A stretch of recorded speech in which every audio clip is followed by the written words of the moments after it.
अस्सलामुअलैकुम गाइस, आज की हमारी इस वीडियो में हम करेंगे केमिस्ट्री 9th क्लास की केमिस्ट्री का चैप्टर नंबर 2। चैप्टर नंबर 2 का नाम क्या है? Chemical combination. First of all chemistry का हमें बताना चाहिए कि केमिस्ट्री क्या है। तो chemistry is the branch of science that deals with the composition, properties, structure and also the changes in matter.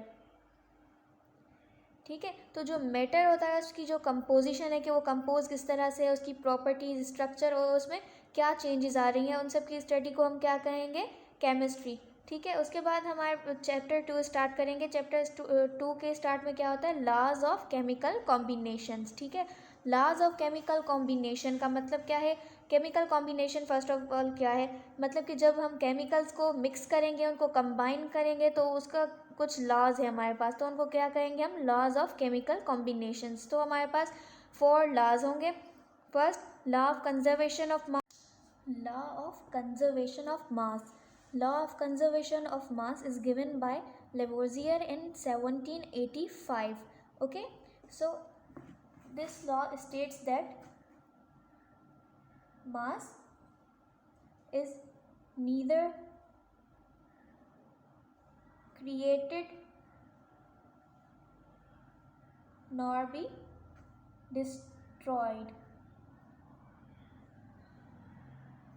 ठीक है, तो इसका क्या मतलब है कि इसमें कह रहा है कि जो मास है उसको ना हम बना सकते हैं और ना ही उसको हम डिस्ट्रॉय कर सकते हैं। जो मास होगा किसी भी एलिमेंट का तो वो हमेशा सेम ही रहेगा।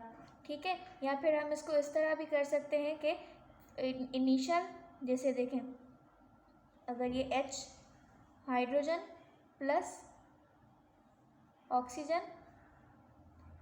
मिलके क्या बनाएंगे? वाटर। तो जो इस साइड वाले होते हैं उसको हम कहते हैं रिएक्टेंट्स,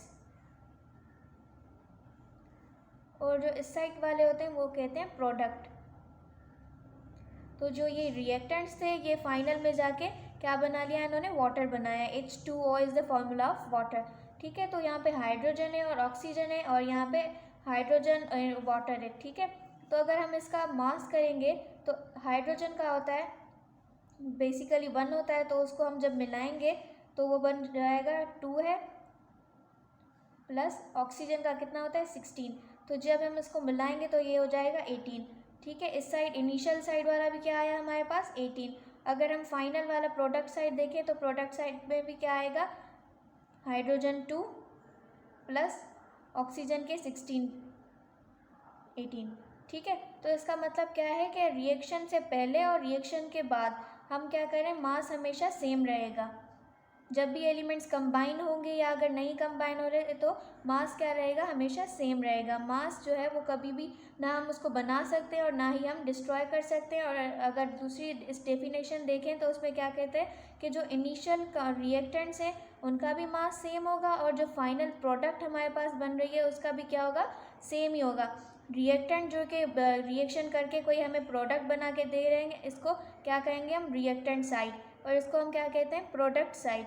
ठीक है, तो रिएक्टेंट साइड में भी हमारे पास मास क्या आया? 18। अगर हमने इनको मिला के प्रोडक्ट बना लिया तो उस प्रोडक्ट का भी क्या है? मास 18। तो हमने क्या कहा कि इनिशियल और फाइनल दोनों का मास क्या है? सेम है। तो this law was given by Lavoisier in 1785 के मास इज नीदर क्रिएटेड और नॉर बी डिस्ट्रॉयड। ठीक है, तो ये इसका एग्जाम्पल है, बुक में भी हमारे पास यही एग्जाम्पल दिया गया है। ठीक है, तो ये हमने कर लिया नंबर 1 लॉ, जिसका नाम क्या है? Law of conservation of mass. Conservation का मतलब होता है कि हमने उसको कंजर्व किया है, रिएक्टेंट से पहले और रिएक्टेंट के बाद भी वो क्या है? बिल्कुल सेम है उनका मास। ठीक है, उसके बाद हम आते हैं हमारा सेकंड लॉ, जो कि कहता है लॉ ऑफ डेफिनेट प्रोपोर्शन। ठीक है, लॉ ऑफ डेफिनेट प्रोपोर्शन। अब इस लॉ को करने से पहले हम करेंगे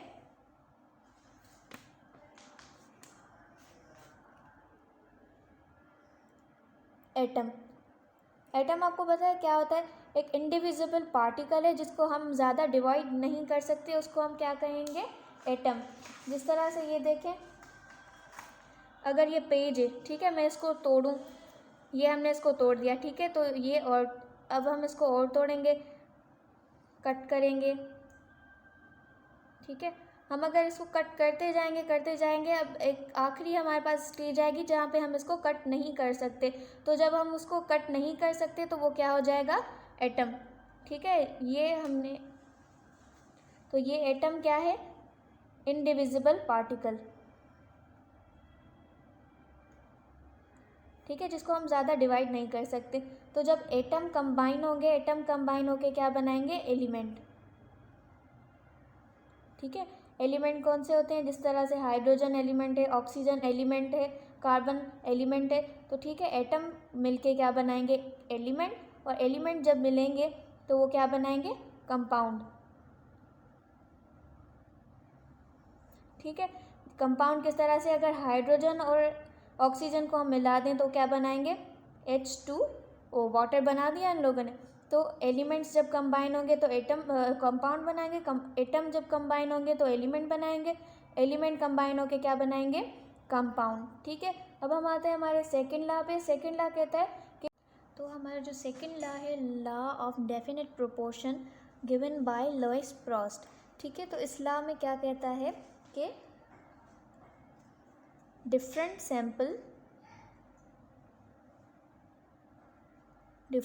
samples of compound having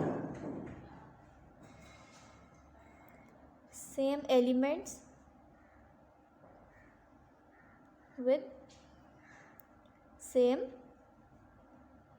proportions by mass। ठीक है, तो इस लॉ को डिफाइन कैसे करेंगे, फर्स्ट ऑफ ऑल तो ये लॉ किसने दिया, लुईस प्रॉस्ट। ठीक है, इस लॉ को डिफाइन किस तरह से करेंगे, different samples of compound having same element with same proportion by mass. ठीक है, अगर हम किसी कोई भी कंपाउंड है उसके हम डिफरेंट सैम्पल्स लें, जिस तरह से वाटर। ठीक है, तो वाटर हमें कहाँ से मिल सकता है, H2O, रेन वाटर होता है, रिवर्स वाला जो हमारे टेप से आता है, पंप से आता है। तो वाटर हम जो भी उठाते हैं हमेशा उसका टेस्ट भी सेम होता है, वो हमेशा सेम रहता है। ठीक है, तो इस तरह से क्या कह रहा है कि हमने डिफरेंट सैंपल्स लिए वाटर के, हमेशा क्या हुआ कि उनमें सेम एलिमेंट्स हमें मिले। एलिमेंट्स कौन से थे, हाइड्रोजन एंड वाटर, और उनका सेम प्रोपोर्शन बाय मास, हमेशा उनका मास भी क्या हुआ, सेम हुआ। क्या मास है इसका, 18। ठीक है, तो जब भी हम वाटर उठाएंगे तो वाटर क्या होगा, चाहे वो रेन वाटर हो या रिवर वाटर हो, पंप वाटर हो, या जो हम पीने वाला पानी लेते हैं, तो जो भी पानी होगा हमेशा क्या होगा, उसके फॉर्मूले में एलिमेंट्स भी सेम होंगे, और क्या है उसका जो मास होगा, हमेशा मास भी क्या होगा, सेम रहेगा। तो डिफरेंट सैम्पल्स ऑफ कंपाउंड, मतलब कि हमने डिफरेंट सैम्पल्स लिए हैं having same element with same proportion by mass. ठीक है, तो ये है हमारा लॉ ऑफ डेफिनेट प्रोपोर्शन के, हमेशा जो भी हम लेंगे वो सैम्पल उसमें हमेशा हमें सेम मिलेगा। अब इसमें दूसरा हमारे पास एग्जाम्पल है लीड का। ठीक है, लीड सल्फाइड। लीड सल्फाइड किस तरह से बनता है, अगर फॉर एग्जाम्पल यहाँ पे हमारे बुक में दिया है, ये देखें इन्होंने दिया है, ये lead 10 gram of lead into plus 1.56 of sulphur. ठीक है, जब हम इनको मिलाएंगे तो हमें क्या मिलेगा, 11.56 ऑफ लीड सल्फाइड। ठीक है, तो लीड सल्फाइड का जो एटॉमिक मास होगा हमेशा वो क्या होगा, 11.56, जिस तरह वाटर जो है उसका क्या है, 18। तो हमेशा क्या है, लीड सल्फाइड का हमें सेम मिलेगा, 10 ग्राम ऑफ लीड होगा उसमें और 1.56 ग्राम ऑफ सल्फर। तो ये बन के हमें क्या देगा, लीड सल्फाइड। ठीक है, अब हमें दूसरा इसमें दिया है कि 18 ग्राम ऑफ लीड। अब दूसरा इन्होंने एक्सपेरिमेंट किया कि उसमें क्या कहा इन्होंने कि 18 ग्राम ऑफ लीड होते कितने हैं, 10। ठीक है, इन्होंने कितने लिए हैं, 18, और सेम मास ऑफ सल्फर 1.56 1.56। ठीक है, सल्फर हमेशा सेम लिया इन्होंने और जो लीड है वो 18 ग्राम कर दिया। ठीक है, तो क्या हुआ कि 11.56 लीड ही लीड सल्फाइड का मास बना। ठीक है, तो लीड सल्फाइड जो है वो हमेशा क्या होगा, 11.56, लेकिन जो उसके बाकी 8 ग्राम थे वो 8 ग्राम ऑफ लीड जो है हमें एज वेस्ट प्रोडक्ट यहाँ पे मिल गए और बाय प्रोडक्ट। ठीक है, तो क्या होगा कि जो भी हम एलिमेंट उठाएंगे उनका सैंपल कहीं से भी हम लें, चाहे वो हमें कहीं से भी मिले, रस्ट सिमिलर जो जिस तरह से वाटर हमने डिफरेंट सैंपल्स लिए उसके, तो क्या होगा हमेशा उसमें जो एक तो उसका एलिमेंट्स उसमें हमेशा सेम रहेंगे by same proportion of mass.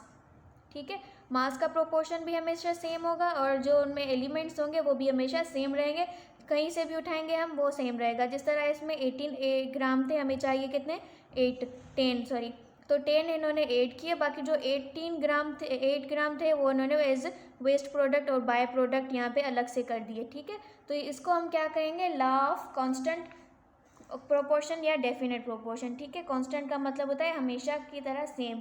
ठीक है, तो कोई भी हम अगर फर्स्ट लॉ हमारे पास क्या है, law of conservation of mass, second law is law of definite proportion. ठीक है, और थर्ड लॉ है लॉ ऑफ मल्टीपल प्रोपोर्शन। अब हम करेंगे हमारा third law, law of multiple proportion. ठीक है, so this law was given bye John Dalton which states that, वो हमेशा कहता है कि इफ़ टू एलिमेंट्स कंबाइन, ठीक है, कहता है कि अगर टू एलिमेंट्स हम कंबाइन कर रहे हैं, फॉर एग्जांपल हम करेंगे कार्बन मोनोऑक्साइड। ठीक है, हमने दो एलिमेंट्स लिए, एक कार्बन लिया है और एक ऑक्सीजन। ठीक है, तो क्या होगा, हमने दो एलिमेंट्स लिए हैं, तो एक में क्या होगा कि एक का हम लेंगे फिक्स्ड मास। ठीक है, तो कार्बन का कितना होता है मास 12। ठीक है, और ऑक्सीजन का कितना होता है, ऑक्सीजन का होता है 16। ठीक है, क्योंकि 1 है तो ये क्या होगा 16 इसका है। उसके बाद हम दूसरा लेंगे carbon dioxide. Carbon dioxide, di का मतलब होता है दो, क्या दो, ऑक्साइड दो। ठीक है, 12 हमेशा सेम रहेगा क्योंकि कार्बन ने क्या लिया है, सेम लिया है, और जो उसका मास होगा वो भी 12 ही आएगा। लेकिन जो ये 16 है तो ये जो 2 है इसके साथ मल्टीप्लाई करेंगे तो क्या हो जाएगा 32। ठीक है, ये 16 और ये 32 मीन 16 का डबल हो गया है ये, तो इसका रेशो का क्या आएगा, ये 16 रेशो 32 1 2। ठीक है, तो इसका रेशो आएगा 1, इसका रेशो आएगा 2। अब लॉ ऑफ मल्टीपल प्रोपोर्शन में कहता है कि अगर हम कोई भी एलिमेंट्स दो कंबाइन करेंगे, उनका एक होगा, एक जो होगा उसका फिक्स्ड मास लेंगे और दूसरा जो होगा वो उसका हम लेंगे डिफरेंट लेंगे। ठीक है, जिस तरह से ऑक्सीजन है, ये दो हमारे पास हमने सैंपल्स लिए, कंपाउंड लिए, एक है कार्बन मोनोऑक्साइड, एक कार्बन डाइऑक्साइड। ठीक है, तो कार्बन मोनोऑक्साइड में क्या है 1 कार्बन, इसमें भी क्या है 1 कार्बन, यहाँ पे क्या है 1 ऑक्सीजन, लेकिन यहाँ पे क्या है 2 ऑक्सीजन। तो एक जो है कार्बन वो हमारा है फिक्स्ड वाला, और जो ये ऑक्सीजन है वो हमने क्या किया है वेरिएबल लिया है। अब जो हम इसमें वेरिएशंस कर रहे हैं, मतलब कि चेंजिंग आ रही है इसमें, हमने इसको डबल किया है, वो किस तरह से होगी, always in small whole ratio में चेंज करेंगे, इसको स्मॉल होल नंबर में चेंज करेंगे, या फिर उसको सिंपल मल्टीपल। ठीक है, तो ये इस तरह से हम इसको चेंज करेंगे। एक होगा हमारे पास फिक्स्ड, जिस तरह कार्बन है दोनों में फिक्स्ड है, लेकिन जो ऑक्सीजन है वो हमने लिया है चेंज, यहाँ पे 1 है और यहाँ पे 2। जो ये चेंज करेंगे वो हम किस तरह से करेंगे, या तो स्मॉल होल नंबर्स में होगा या सिंपल मल्टीपल होगा इसका। तो ये 16 है, 16 का डबल क्या है 32, ये क्या है इसका सिंपल मल्टीपल, मतलब कि एक के साथ अगर उसको हम मल्टीप्लाई कर दिया आपने, ठीक है, 1 के साथ मल्टीप्लाई कर दिया, 2 सिंपल मल्टीप्लाई उसका। ठीक है, अब स्मॉल होल नंबर का क्या मतलब होता है, स्मॉल होल नंबर क्या होते हैं, जो कि 1 से स्टार्ट हो और सो ऑन चलते जाएं। ठीक है, 1 2 3 4 5 इस तरह से ये जो होल नंबर्स होते हैं। अब स्मॉल होल नंबर का क्या मतलब है कि 1 के बाद क्या आएगा 2 3 4, जो भी स्मॉल नंबर्स होंगे होल नंबर, उनको हम क्या कहेंगे, उसी तरह जो है लॉ ऑफ मल्टीपल रेशो का जो भी हम डिफरेंट कंपाउंड लेंगे वो इस तरह से चेंज होगा, या फिर उसका स्मॉल होल नंबर रेशो आएगा या फिर सिंपल मल्टीपल रेशो। ठीक है, इसी तरह से अगर हम दूसरा एग्जांपल देखें तो ये H2O, ठीक है, दूसरा क्या है H2O2, इसमें क्या है हाइड्रोजन दोनों में सेम है, 2 हाइड्रोजन इसमें 2 हाइड्रोजन इसमें, लेकिन ऑक्सीजन यहाँ पे 1 ऑक्सीजन, यहाँ पे क्या है 2 ऑक्सीजन है। तो ये क्या है इसका सिंपल रेशो है।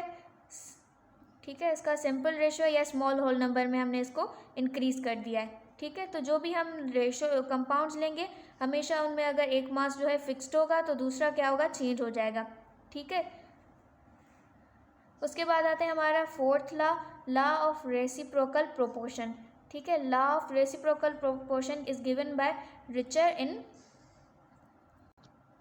1792 to 94, ठीक है। 1792 to 94 में वो जो है हमें ये लॉ मिला है, बिटवीन 92 to 94, ठीक है। किसने दिया है, रिचर ने दिया हमें। तो फर्स्ट इस फोर्थ लॉ का नाम क्या है, लॉ ऑफ रेसिप्रोकल प्रोपोर्शन, ठीक है। लॉ ऑफ रेसिप्रोकल प्रोपोर्शन में क्या होगा, फॉर एग्जांपल यहाँ देखें CH4H2O, दो डिफरेंट कंपाउंड्स हैं, ठीक है। अब दो डिफरेंट कंपाउंड्स क्या करेंगे, मिलके एक थर्ड कंपाउंड बनाएंगे। क्या होगा, यहाँ से ऑक्सीजन आएगा और वहाँ से क्या होगा, सॉरी यहाँ से कार्बन आएगा और वहाँ से क्या आएगा, ऑक्सीजन, ठीक है। यहाँ से क्या है, कार्बन गया और वहाँ पे क्या है, ऑक्सीजन, ये दोनों मिलके क्या बना रहे हैं, एक थर्ड कंपाउंड, ठीक है। अब इसमें क्या कहता है कि जो टू डिफरेंट एलिमेंट्स हैं, ये है एक डिफरेंट एलिमेंट और ये एक different element, two different elements combine to form third element either in same ratio or simple multiple of it,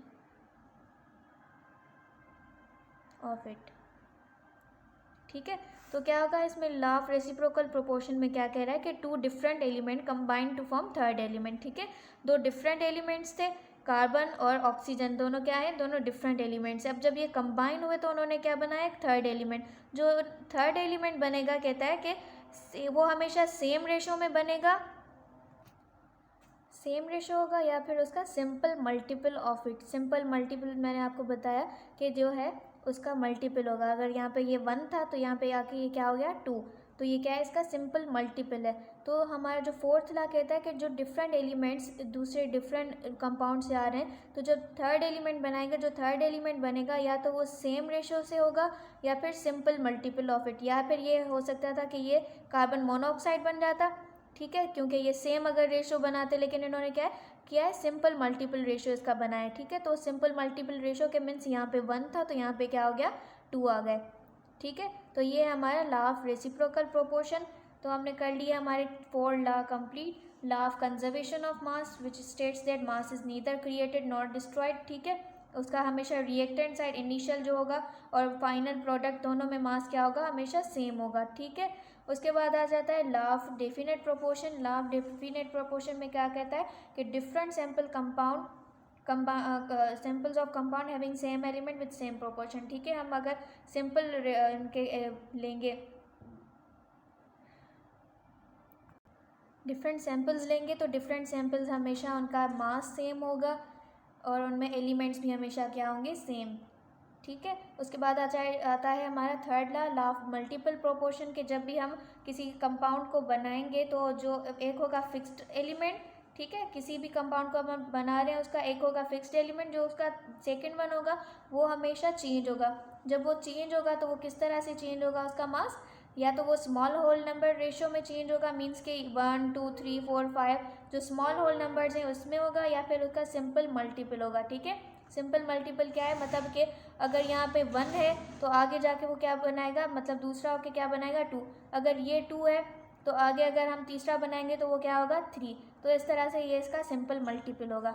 law of reciprocal proportion का मतलब है कि जो हमने दो एलिमेंट्स लिए हैं, डिफरेंट एलिमेंट्स, वो अगर कंबाइन होकर थर्ड एलिमेंट बनाएंगे तो वो हमेशा क्या होगा, ईदर इन सिंपल रेशो और simple multiple of it, same ratio में होगा या उसका सिंपल मल्टीपल ऑफ इट होगा, ठीक है। तो ये हो गया हमारे लॉज कंप्लीट।